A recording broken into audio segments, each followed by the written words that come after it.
राजाओं का वृत्तांत पहला भाग अध्याय 22। राजाओं का वृत्तांत पहला भाग अध्याय 22। अहाब की मृत्यु। और 3 वर्ष तक अरामी और इस्राएली बिना युद्ध रहे। तीसरे वर्ष में यहूदा का राजा यहोशापात इस्राएल के राजा के पास गया। तब इस्राएल के राजा ने अपने कर्मचारियों से कहा, क्या तुमको मालूम है कि गिलाद का रामोत हमारा है? फिर हम क्यों चुपचाप रहते और उससे अराम के राजा के हाथ से क्यों नहीं छीन लेते हैं? और उसने यहोशापात से पूछा, क्या तू मेरे संग गिलाद के रामोत से लड़ने के लिए जाएगा? यहोशापात ने इस्राएल के राजा को उत्तर दिया, जैसा तू है वैसा मैं भी हूँ। जैसी तेरी प्रजा है वैसी ही मेरी प्रजा भी है, और जैसे तेरे घोड़े हैं वैसे ही मेरे भी घोड़े हैं।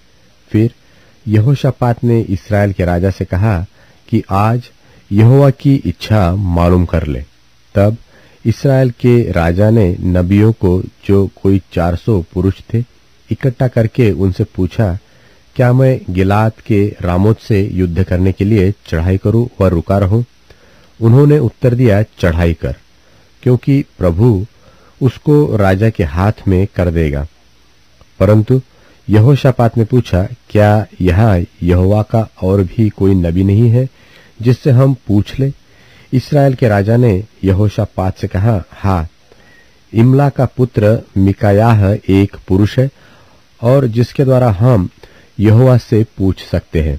परंतु मैं उससे घृणा रखता हूँ, क्योंकि वह मेरे विषय कल्याण की नहीं वरन हानि की ही भविष्यवाणी करता है।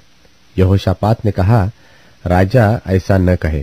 तब इस्राएल के राजा ने एक हाकिम को बुलवाकर कहा, इमला का पुत्र मिकायाह को फुर्ती से ले आ। इस्राएल का राजा और यहूदा का राजा यहोशापात अपने अपने राज्य वस्त्र पहने हुए शोमरोन के फाटक में एक खुले स्थान में अपने अपने सिंहासन पर विराजमान थे, और सब भविष्यवक्ता उनके सन्मुख भविष्यवाणी कर रहे थे। तब कनान के पुत्र सिदकिय्याह ने लोहे के सिंग बनाकर कहा, यहोवा यो कहता है कि इनमें से तू अरामियों को मारते मारते नाश कर डालेगा। और सब नबियों ने इसी आशय की भविष्यवाणी करके कहा, गिलाद के रामोत पर चढ़ाई कर और तू कृतार्थ हो, क्योंकि यहोवा उसे राजा के हाथ में कर देगा। और जो दूत मिकायाह को बुलाने गया था, उसने उससे कहा, सुन, भविष्यवक्ता एक ही मुंह से राजा के विषय शुभ वचन कहते हैं, तो तेरी बातें उनकी सी हो, तू भी शुभ वचन कहना। मिकायाह ने कहा, यहोवा के जीवन की शपथ, जो कुछ यहोवा मुझसे कहे वही मैं कहूंगा। जब वह राजा के पास आया, तब राजा ने उससे पूछा, हे मिकायाह, क्या हम गिलाद के रामोत से युद्ध करने के लिए चढ़ाई करें व रुके रहे? उसने उसको उत्तर दिया, हाँ, चढ़ाई कर और तू कृतार्थ हो, और यहोवा उसको राजा के हाथ में कर दे। राजा ने उससे कहा, मुझे कितनी बार तुझे शपथ धराकर चिताना होगा कि तू यहोवा का स्मरण करके मुझसे सच ही कह? मिकायाह ने कहा, मुझे समस्त इस्राएल बिना चरवाहे की भेड़ बकरियों की नाई पहाड़ों पर तीतर बीतर देख पड़ा, और यहोवा का यह वचन आया है कि वे तो अनाथ है, अतएव वे अपने अपने घर कुशल क्षेम से लौट जाए। तब इस्राएल के राजा ने यहोशापात से कहा, क्या मैंने तुझसे न कहा था कि वह मेरे विषय कल्याण की नहीं हानि ही की भविष्यवाणी करेगा? मिकायाह ने कहा, इस कारण तू यहोवा का यह वचन सुन। मुझे सिंहासन पर विराजमान यहोवा और उसके पास दाहिने बाएं खड़ी हुई स्वर्ग की समस्त सेना दिखाई दी है। तब यहोवा ने पूछा, अहाब को कौन ऐसा बहकाएगा कि वह गिलाद के रामों पर चढ़ाई करके खेत आए? तब किसी ने कुछ और किसी ने कुछ कहा। निदान एक आत्मा पास आकर यहोवा के सन्मुख खड़ी हुई और कहने लगी, मैं उसको बहकाऊंगी। यहोवा ने पूछा, किस उपाय से? उसने कहा, मैं जाकर उसके सब भविष्यवक्ताओं में बैठकर उनसे झूठ बुलवाऊंगी। यहोवा ने कहा, तेरा उसको बहकाना सुफल होगा, जाकर ऐसा ही कर। तो अब सुन, यहोवा ने तेरे इन सब भविष्यवक्ताओं के मुंह में एक झूठ बोलने वाली आत्मा पैठाई है, और यहोवा ने तेरे विषय हानि की बात कही है।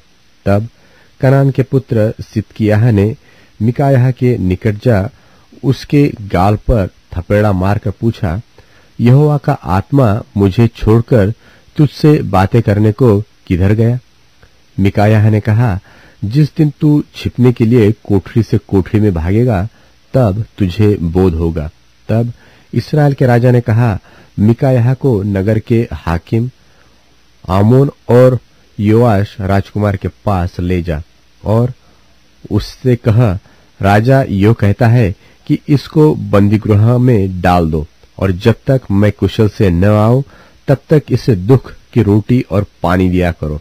और मिकायाह ने कहा, यदि तू कभी कुशल से लौटे तो जान कि यहोवा ने मेरे द्वारा नहीं कहा। फिर उसने कहा, हे लोगों, तुम सब के सब सुन लो। तब इस्राएल के राजा और यहूदा के राजा यहोशापात दोनों ने गिलाद के रामोत पर चढ़ाई की, और इस्राएल के राजा ने यहोशापात से कहा, मैं तो भेष बदलकर युद्ध क्षेत्र में जाऊंगा, परंतु तू अपने ही वस्त्र पहने रहना। तब इस्राएल का राजा भेष बदलकर युद्ध क्षेत्र में गया, और अराम के राजा ने तो अपने रथों के 3200 प्रधानों को आज्ञा दी थी कि न तो छोटे से लड़ो और न बड़े से, केवल इस्राएल के राजा से युद्ध करो।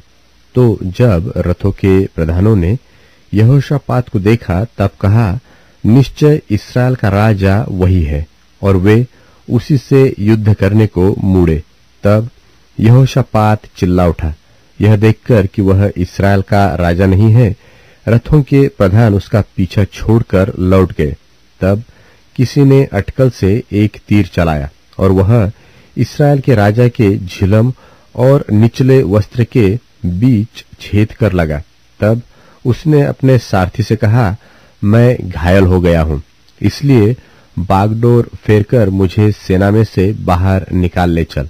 और उस दिन युद्ध बढ़ता गया, और राजा अपने रथ में औरों के सहारे अरामियों के सन्मुख खड़ा रहा, और सांझ को मर गया, और उसके घाव का लोहू बहकर रथ के पौदान में भर गया। सूर्य डूबते हुए सेना में यह पुकार हुई कि हर एक अपने अपने नगर और अपने अपने देश लौट जाए। जब राजा मर गया, तब शोम्रोन को पहुंचाया गया, और शोम्रोन में उसे मिट्टी दी गई। और यहोवा के वचन के अनुसार जब उसका रथ शोम्रोन के पोखरे में धोया गया, तब कुत्तों ने उसका लोहू चाट लिया, और वेश्याएं यही स्नान करती थी। अहाब के और सब काम जो उसने किए, और हाथी दांत का जो भवन उसने बनाया, और जो नगर उसने बसाए थे, यह सब क्या इस्राएली राजाओं के इतिहास की पुस्तक में नहीं लिखे हैं? निदान अहाब अपने पुरखाओं के संग सो गया, और उसका पुत्र अहज्याह उसके स्थान पर राज्य करने लगा। यहोशापात का राज्य। इस्राएल के राजा अहाब के चौथे वर्ष में आसा का पुत्र यहोशापात यहूदा पर राज्य करने लगा। जब यहोशापात राज्य करने लगा, तब वह 35 वर्ष का था, और 25 वर्ष तक यरूशलेम में राज्य करता रहा। और उसकी माता का नाम अजूबा था, जो शिल्ही की बेटी थी, और उसकी चाल सब प्रकार से उसके पिता आसा की थी, अर्थात जो यहोवा की दृष्टि में ठीक है वही वह करता रहा, और उससे कुछ न मुड़ा। तो भी ऊंचे स्थान ढाए न गए। प्रजा के लोग ऊंचे स्थानों पर उस समय भी बलि किया करते थे, और धूप भी जलाया करते थे। यहोशापात ने इस्राएल के राजा से मेल किया, और यहोशापात के काम और जो वीरता उसने दिखाई, और उसने जो लड़ाइयां की, यह सब क्या यहूदा के राजाओं के इतिहास की पुस्तक में नहीं लिखा है? पुरुषगामियों में से जो उसके पिता आसा के दिनों में रह गए थे, उनको उसने देश में से नाश किया। उस समय एदोम में कोई राजा न था, एक नायब राजकाज का काम करता था। फिर यहोशापात ने तरशीश के जहाज सोना लाने के लिए ओपीर जाने को बनवा लिए, परंतु एशोन गेबेर में टूट गए, इसलिए वहां न जा सके। तब अहाब के पुत्र अहज्या ने यहोशापात से कहा, मेरे जहाजियों को अपने जहाजियों के संग जहाजों में जाने दे। परंतु यहोशापात ने इनकार किया। निदान यहोशापात अपने पुरखाओं के संग सो गया और उसको उसके पुरखाओं के साथ उसके मूल पुरुष दाऊद के नगर में मिट्टी दी गई और उसका पुत्र यहोराम उसके स्थान पर राज्य करने लगा। अहज्याह का राज्य। यहूदा के राजा यहोशापात के 17वें वर्ष में अहाब का पुत्र अहज्याह शोमरोन में इस्राएल पर राज्य करने लगा और 2 वर्ष तक इस्राएल पर राज्य करता रहा।